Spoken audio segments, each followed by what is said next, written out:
आसमान का बाहुबली आज हिंदुस्तान की सरजमी पर उतरा। नाम रफाल और काम दुश्मन को चित करना। इसीलिए आज हम कह रहे हैं कि सुन लो दुश्मन ध्यान से, आया रफाल, अब नहीं चलेगी दुश्मन की कोई चाल। आज मैं कह रही हूं कि रफाल की हुंकार चीन पाकिस्तान में मचाए हाहाकार। मैं आज कह रही हूं कि रफाल आया देश, दुश्मन को है कड़ा संदेश। बेवजह बैर नहीं है, लेकिन दुश्मन की अब खैर नहीं है। और यह संदेश सीधा सीधा चीन पाकिस्तान के लिए है। रफाल में दुश्मन में भय, पीओके ऑक्साइचिन आना तय। दरअसल मैं एक चैनल का कार्यक्रम देख रहा था। उसे देखकर लगा कि अच्छे दिन एंकरों के आ गए हैं। जब आप मेहनत ना करें और प्रोग्राम को भरने के लिए एक ही बात को 10 बार दोहराएं, तो इससे अच्छे दिन क्या हो सकते हैं। इसका एक फॉर्मूला बताता हूं, कार्यक्रम के भरने का फॉर्मूला, जैसे मैं खुद इस वक्त भर रहा हूं। सांप सूंघ गया पाकिस्तान को, शुगर हो गया चीन को। विश्व विजेता राफेल से उड़ गए इमरान के होश। राफेल की लैंडिंग से हिल गया ड्रैगन। जो विश्व विजेता राफेल से टकराएगा, मिट्टी में मिल जाएगा। आज देश के हर दुश्मन को ये संदेश मिल गया है कि भारत की तरफ आंख उठाओगे तो सर से पांव तक कुचल दिए जाओगे। इस तरह की पंक्तियों को एंकर बार बार बोलता रहता है। स्क्रीन पर रंगीन पट्टियां आती जाती रहती हैं, चमकदार तरीके से आपकी आंखों में चमक पैदा करती हैं। ऐसा लगता है नौचंदी का मेला है। कई तरह के रंगीन बल्ब स्क्रीन पर चल रहे हैं। 5-7 मिनट रफाल के आने पर ही निकल जाते हैं। गड़गड़ाता हुआ, दहाड़ता हुआ, गरजता हुआ, दुश्मनों को मुंह चिढ़ाता हुआ रफाल हिंदुस्तान पहुंच गया। अपनी गरजती आवाज से पांचों रफाल अपने आने का खुद ऐलान कर रहे थे। बाप रे बाप, रफाल आ गया है। एंकर की आवाज के साथ साथ म्यूजिक भी दिया जाता है ताकि आप में जोश आता रहे। आप भूल जाएं कि आपका गांव बाढ़ में डूबा है, आपके रिश्तेदार ने अस्पताल में आत्महत्या कर ली है और आपके दोस्तों की नौकरी चली गई है। स्क्रीन चमक रहा है।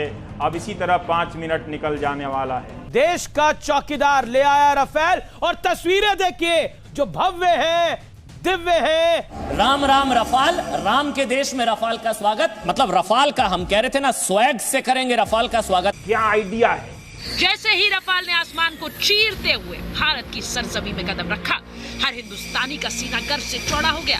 तो आज हर भारतीय के लिए बहुत ही गर्व का दिन है। बिल्कुल, और इसीलिए आज हर हिंदुस्तानी 135 करोड़ भारतीय बहुत ही गौरवान्वित खुद को महसूस कर रहे हैं। ये तस्वीरें ऐतिहासिक है और 135 करोड़ भारतीय इन तस्वीरों को देखकर गौरवान्वित, गर्व, प्राउड महसूस कर रहे हैं। तस्वीरें अद्भुत है। जब ये तस्वीरें, ये गौरवान्वित करने वाली तस्वीरें हम अपने दर्शकों को दिखा रहे हैं, और मैं बार बार इस बात को दोहरा रही हूँ, आज पूरा देश गौरवान्वित महसूस कर रहा है। पूरे देश का सीना चौड़ा हो रहा है। आज पूरे देश का सीना गर्व से चौड़ा हो रहा है। जो भी इस वक्त अपने टीवी स्क्रीन को देख रहा होगा, जी न्यूज देख रहा होगा, बहुत ही प्राउड इस वक्त महसूस कर रहा होगा। और रफाल के भारत आने की तस्वीरें देखकर पूरा देश आज गर्व महसूस कर रहा है। रफाल रफाल आ गया।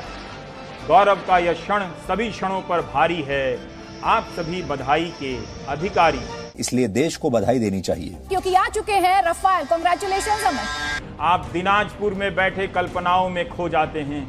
चलो, अपनी जिंदगी में समस्याओं को हरा नहीं सके तो रफाल के आने से चीन और पाकिस्तान को तो हरा देंगे। मतलब हम इसलिए कह रहे हैं ना, कमाल है रफाल।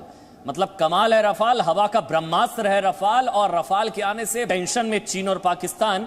आपको सोचना चाहिए कि एक ही बात को घुमा घुमा कर स्क्रीन भरा जा रहा है या कुछ नया भी आ रहा है।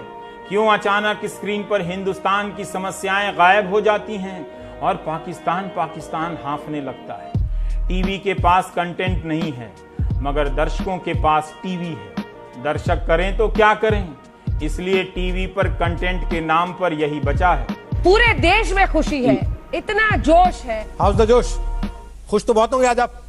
अब सोचिए, टीवी वाले माहौल बना चुके हैं, आप उस माहौल में खोए हुए हैं। आपका मतलब आप अपने से ही ना लें, व्यापक सामाजिक अर्थों में भी देखें। वो लोग भी देखें जो इस 10 करोड़ में शामिल हैं, जिनकी नौकरी चले जाने की खबर आज सूत्रों के हवाले से छपी है इकोनॉमिक टाइम्स में।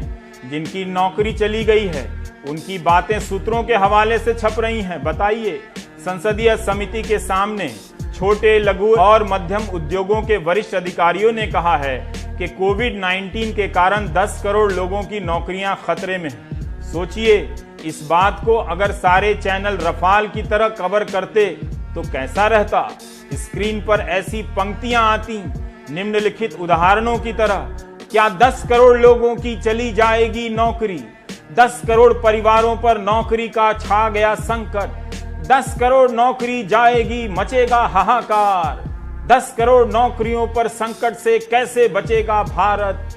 इसी तरह कोई एंकर इसे फ्लैश करता रहे स्क्रीन पर अपने 3 सबसे बड़े सवाल बनाकर, तो भारत की आर्थिक सच्चाई का चेहरा क्या वैसा ही सुंदर दिखेगा जैसा रफाल के कवरेज के समय एंकर का चमकता चेहरा? सवाल है कि जब रफाल का माहौल है, उसकी उड़ानों की शानदार तस्वीरें हैं, उसकी खूबियों का कलात्मक वर्णन है, गौरवशाली क्षण है, ऐसे में बेरोजगारी के दीनहीन मुद्दों से किसकी भुजाएं फूलती होंगी?